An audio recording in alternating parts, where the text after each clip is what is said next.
ফেসবুকে যখন দেখি সবকিছুর দাম কমে গেছে, দেখি একটু বাজার পরিদর্শন করার জন্য বের হয়ে গেলাম। তো বাজার পরিদর্শন করতে এসে দেখলাম যে সবকিছু আগের মতোই আছে। কোনো কিছুর আসলে দাম কমেনি। যদিও আমি অনেক দিন এই সিজনে এখন পর্যন্ত ইলিশ মাছ খাইনি। তো সবার কাছে শুনেছি ইলিশ মাছ কেজিতে নাকি ৳৫০০ কমে গিয়েছে। তো এখন এই ইলিশ মাছগুলো ৳১৩০০ কেজিতে সেল করা হচ্ছে। তো আমি জানি না এটা কিন্তু ১ কেজি ইলিশ না, এগুলো হাফ কেজি পরিমাণ হবে। তো আমি আর ইলিশ নেইনি এত দাম দিয়ে। তো তারপর আমি লইট্টা মাছ নিয়ে নিলাম। লইট্টা মাছটা আমাদের কাছে অনেক বেশি পছন্দ। সাগরের লইট্টা আমি পেয়ে গেলাম ফ্রেশ। তো আমি নিয়ে নিলাম ৩ কেজি।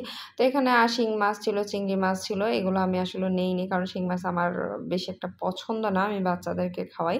শিং না সরি মাগুর। তারপর চলে গেলাম একটু ফল কেনার জন্য। এখানে ড্রাগন ফ্রুট আছে। তো সবকিছুর দাম কিন্তু অপরিবর্তিত আছে। কোনো কিছুর দাম আসলে কমেওনি যে আহামরি কমেছে তা না। আগেও কিন্তু এই ড্রাগনগুলো আমি ভ্যানের মধ্যে থেকে আন্দোলনের যখন হয়েছে তখনও কিন্তু ৳১২০ করে নিয়েছে। আজকেও কিন্তু ৳১২০ করে নিচ্ছে। আমার কাছে মনে হচ্ছে না যে কোনো কিছুর দাম আসলে কমেছে। তো যেহেতু আমার প্রয়োজন জিনিস আমি নিয়ে নিলাম। আর প্রত্যেকটা জিনিসের আসলে দাম দেখার জন্য, জানার জন্য আসলে বাজারে আসা। আসলেই কি আসলে দামটা কমেছে কিনা। আর আমাদের উচিত এখন যতটুকু প্রয়োজন অতটুকুই কেনা। যেহেতু দামটা আগের মতোই আছে আহামরি কিনে লাভ নেই। আমার মতে প্রতিদিনের জিনিস প্রতিদিনের কেনাটাই বেটার। বেশি আসলে মজুত রাখাও দরকার না। আমার যতটুকু দরকার আমি চেষ্টা করি তখন ততটুকু কেনার। তো এই তো এখানে শাক কিন্তু আগের মতোই আছে। আহামরি এটা না যে একদম ৳৫ হয়ে গিয়েছে আটি এরকম কোনো কিছুই না।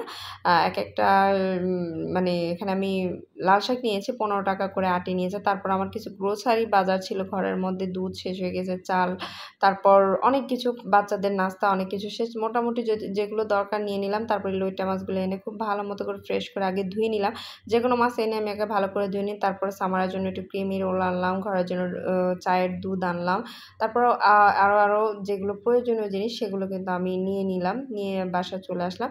তারপরে আমি এসে এগুলো গুছিয়ে রাখলাম। গুছিয়ে রেখে তারপর আমি মাছগুলো সুন্দর মতো করে কিন্তু আমি কেটে নিয়েছি।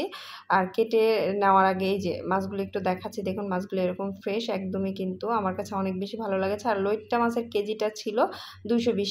এটা কমেছে না বেড়েছে আপনারা কিন্তু কমেন্ট করে জানাবেন যারা কিনেছেন। এই তো কেনার পরে এরকম লইট্টা মাছগুলো। লইট্টা মাছ খেতে তো আমাদের কাছে অনেক বেশি ভালো লাগে। কার ভিডিওটি ভালো লেগেছে অবশ্যই কমেন্ট করবেন।